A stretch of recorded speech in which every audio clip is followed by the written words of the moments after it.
So today, instead of you hearing from Mr. Ben, it will be the other way around. He would be on the hot seat because I'll be interviewing him.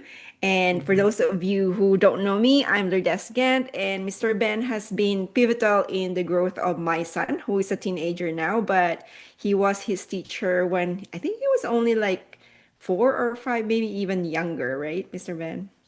Grade 3 and 4, I believe, if I Yeah. remember right. Yeah, so Yeah. 8 and 9, great. Yeah. And he's 15 now. So we are family friends. So I know that he just launched his book quite a year ago. And so we decided to have this interview so that for those of you who hasn't gotten the book or was interested to get one, so this would be a good opportunity for you to know a little bit more about him. And so let's get this show started. Welcome to your show, Mr. Ben. Thank you, Lourdes. So maybe you can tell our audience, your audience, and maybe some of my audience, if we ended up co-promoting, what mindset shift do you believe is most critical for someone looking to overcome major life challenges or to break through personal limits? That's a great question. Um,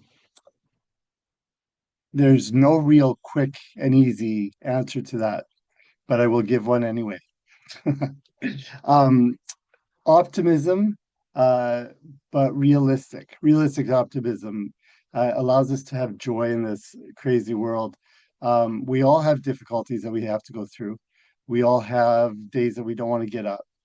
But as long as we look at what we can control and focus on that and do that, then we can overcome anything. One thing that I go back to quite often is called C for circumstance, T for thoughts, F for feelings, R for results. And really understanding that circumstances are just that. They're circumstances. They're not real. Um, they're they're they're not influential on, sorry, they are influential, but they're not the end all be all. We have control on how we respond to the different circumstances in our life. Okay, you So, have to say that again. It's a little bit fast. So how did you say your acronym? okay, yeah, for sure. C stands for circumstance, T stands for your thoughts, F stands for your feelings, and R stands for the results. So, circumstances are the things that happen around us, but we can't really influence them. We might have a little bit of influence depending on what it is, but we get to choose how we respond. Okay. Gotcha. The Gotcha. So thoughts we have are just that, they're thoughts, they're not facts. So we can choose whether or not we want to add positive thoughts, optimism, those sort of things, or whether we want to look for what's wrong with the situation. We can control those thoughts. And in the world we live in, media and everything makes it so those thoughts are really hard to control. But it's like a muscle. The more you do it, the stronger and the better you get at it. And then our feelings follow those thoughts. And then if we get wrapped up in those feelings, then our results are going to change according to those feelings. So if we can really hold on to those thoughts and control our optimism in those thoughts and really choose how we show up, then we can change our results. got it. So in my world, I call it react versus respond in Yeah, terms of there's a circumstance beyond your control. Do you react or do you respond? So thank you for reminding me on that. So maybe also on the expansion of this idea, maybe what mind shift do you think would have the most influence over the crazy world we live in right now? And you kind of alluded introductory about this. So you mentioned social media and what have you. So maybe you can expand a little bit more on that. absolutely. Um, can I do it with an example? That's even better. So I've been having some medical adventures lately, and the doctors can't figure out what's going on because they're like, you are in such great shape. Everything, all your blood work, everything is coming back normal. We don't understand why you're having this difficulty. And I could get all wrapped up and so that's the circumstance, right? It's facts. I could get all wrapped up and have these thoughts of, oh my goodness, it's a big C word. It's, oh no, it's um, some undiagnosed thing. It's, I could let my thoughts run away. Or I could choose to be like, okay, what's in my control? I've done the tests that the doctor has said. I'm keeping myself, I'm watching what I eat. I'm watching how much sleep I get. I'm taking care of myself. Those are the things in my control. So because of that, I'm able to show up at work, show up here, show up how I want to show up and not be reactive to the different situations. So whether it's, what's going on with the government, whether it's what's going on with tariffs, whether it's um, um, how your husband or wife talk to you, whatever it is, we have the choice on how we want to show up. And in this world of pointing fingers, you don't have any control. When you point fingers, you give your power to somebody else. And I don't know about you, but I want to hold on to my power so I can have that power to choose. Yeah. And just for everybody's attention, I don't know if you noticed that Mr. Ben actually called it medical adventures. To me, words are really powerful. And so you can probably name it whatever situation that you have that, but to me, words have power, right? So just take note of that because I'm very, very intentional when I hear words, and that in a way is a clue of how somebody what's the word I'm looking for? Someone's personality when you hear words, and not necessarily to deviate of what's reality of what's going on, but it gives you more power when you have the power with your vocabulary. Let's say it that way. Absolutely. Yeah, the optimism is not blind to reality. I just choose how I. Now, having said that, when things first started like coming up, I did react. My thoughts did go down like, oh my goodness, right? But I decided and I chose to say, whoa, let's rein that back in and take control. Because then Yes. I can show up to whatever my challenge is. I can show up with more energy and health. Yeah. Or just so close example, right? We were doing the interview and there were dinging messages and we were like, oh, we forgot to actually turn off our messaging, turn on notification. Okay, no big deal. We heard it. We just move on, let the show Yeah, go on. And so same example, which was kind of interesting because as we talk about it, it's like happening, right? So which is normally what happens in life. absolutely.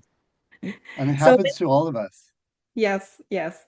So my next question is, what's the single most important habit or practice you have incorporated into your life that's had the greatest impact on your success and well-being? And in conjunction to that, what habit or practice do you think would change the world today? My answer to that, I hope people don't take it as me preaching. This is just something that I've found strength in, and this can look very different in lots of different scenarios in people's lives. For me, it's gratitude and prayer. So, gratitude, um, and I put them together partially because that's how I give a lot of my gratitude is through prayer. So, whether it's a higher being for you, for me, it's my Heavenly Father, whatever it is for you, being in a thankful mode, being in a mode of gratitude, it's so much nicer, right? Like just going through life, it's so nice to be able to show up and be grateful for those things that are around you. And then the like attracts like, right? So the more you are grateful for things, the more you attract those sort of people, those sort of situations into your life because people don't want to be around grumpy people, right? People like to be around people that are positive and up, not like blind positive, not like just everything's fine and dandy, like not like the Lego movie. Everything is awesome. But like really because we have so much as long as you're breathing, if you have food in your fridge, you're ahead of I don't know how many millions of people who don't even have power, right? Whether we're talking about the Philippines or millions or many other countries, there's so many people that have so very little, and we are blessed to have air in our lungs, blood in our veins, and um, some peace, right? Even if you're living in a place where it's war torn, you still have the choice to have peace inside you. Viktor Frankl, you know, Jewish, right? He was in the middle of it. Yeah, he chose, he said, nobody can take my freedom to choose away from me, right? And that we have that choice. But sometimes because we don't have this big, heroic thing going on, we get lost in the mundane of the day to day. And it's sad that we do, but again, it's a choice. And we can choose to flip our brain, turn those notifications on to notice those things around us that yeah, the gratitude and the prayer. I know I'm nothing without my higher power, right? I know by myself I will fail. But when I do things, when I walk with him, I'm powerful.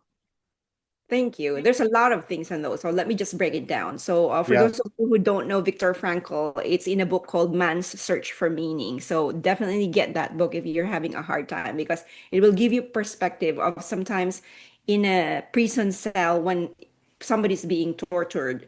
When we're talking about circumstance, thoughts, feelings, and results, he's the perfect example on how he was able to control his being able to regulate himself despite the circumstance that he's in. So thank you for bringing that. And again, I noticed again, so when you were talking about, you said you call Heavenly Father, people may be calling it higher being. I call mine God. And so it's very interesting how labels also sometimes have a connotation for other people when it lands to them when we communicate. And so be very, very, I guess, um, cautious sometimes when we use our words because it can have a trigger to another person who we're communicating to. So thank you for bringing this to the forefront. So my last question to you is if you could go back to a pivotal moment in your journey, what advice would you give your younger self and how might it have accelerated your growth? This question took a lot of pondering. Um, and I think for the one I settled on, there's a few different moments, but the one I settled on was when I noticed about 6 months ago, I had a client, a counseling client, that didn't need me anymore. I had done my job, right? So she didn't need me anymore. And she um, had realized that she had power to choose how she showed up.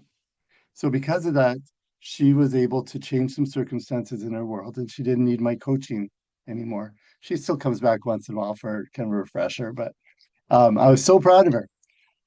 But what I realized is that it took me personally so long. I'm 48 years old now.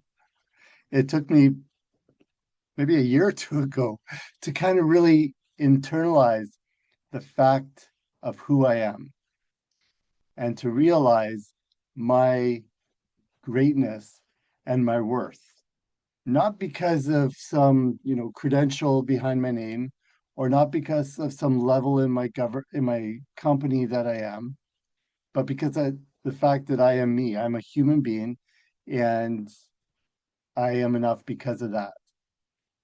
And when I realized that, and it took me helping somebody else with that for me to really internalize it myself. If I could go back and help my younger self understand that sooner, wow. I would have, you know, there's been there's been so many things in my life that would have helped me navigate so much smoother. Um, I would have been able to help so many other people in along the way.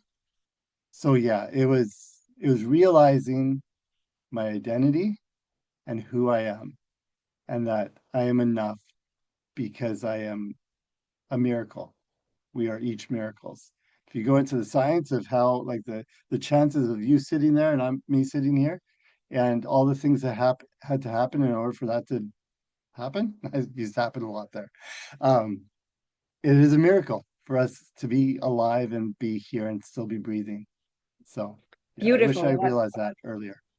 That's beautiful. And I wonder though if that comes with age and growing older because I had that same, I don't know if I told you the story. I had that same identity crisis of everything is supposed to be attached to achievement because that's Yeah. what I was programmed to do. And so it was always about what I'm able to do versus just being. And so obviously I'm 50 now. You mentioned you're 48. And so I wonder if that comes with maturity. So if we tell that to somebody, let's just say, for example, my son who's 15, and we tell them you are enough, and there's this peer pressure in the Yeah. context of, being high schoolers and teenagers, what would you advise to them on how to realize this sooner than until they're 5 decades on the planet?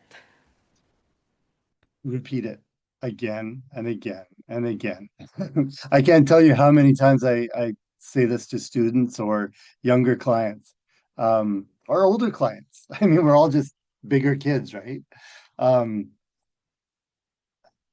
I don't know that there's a magic bullet. I think it's something that you have to catch kids in the moment when they're listening. It's not quite often I've found that if you sit a kid down, student down, a son down, a daughter down, and you're going to have a talk and you're going to share something with them, so they might get half what you talked about.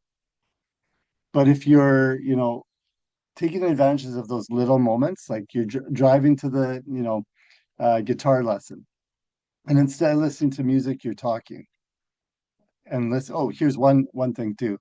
If you're doing all the talking, it's not a conversation, right? So really, you should be 80%. We have two ears and one mouth for a reason. We should be listening twice as much as we're talking. So I know that's hard though. It's really hard because we want to tell our kids and, educate them and yeah, help them through the situations. We mean well, but there's actually a video. Forget where I saw it, but anyway, there's a video where um it shows a mom drop dropping off her kid at school, and the whole time the daughter's talking about this person, and that person, and this person likes this person, just all the little, drama that's going on. And they get to school, and she gets out, and she turns around and says, "Thanks, mom. You always know what to say." And the mom's like, she doesn't actually say it, but the look on her face, she's thinking, "I didn't say anything." But that's exactly it. You're present for your kids, because when you can say all you want, but if you're not showing up for your kids, and that doesn't mean buying them stuff, that doesn't mean, going on trips and doing all these things. It means being there for them when they need you. I And it's love really that. quite easy. I really love that. What came to my mind when you were talking about that was, I think, timing and the little moments. Sometimes the little moments become big memories because it's not about the quantity of time that you guys have quality time, but like little bits and pieces that adds up and the consistency, I guess. Well, thank you very much for being a guest on your show. This has been a delight. And my biggest takeaway from our conversation, there's actually quite a lot. So I am really quite fascinated. Again, reminder of people's words and of my own words for sure. And obviously, gratitude and prayer are also big things for me. But the most important thing is when you were talking about the gift of listening. I think in a very, very overwhelming world and where technology is the big noise and the chaos in the international stage right now, the gift of listening is really a present. Like it's a good thing to give to people. So tell us about your book, where they can get in touch with you, what the book is about, or if they can even get a copy of even the first chapter that they can look into. Take it away. Sure. So the easiest place is to go to iambenanderson.com. Ben Anderson, BenAnderson, spelled the right way, SON. Um, Everything's on there, all my social media and stuff, links for that, and link for the book. Or you can just go to Amazon, look up The Seven Keys by Ben Anderson, and it's on there. We're working on the audio right now. It's almost finished. So I'll post on the social media and on that website where you can get that once that's all said and done.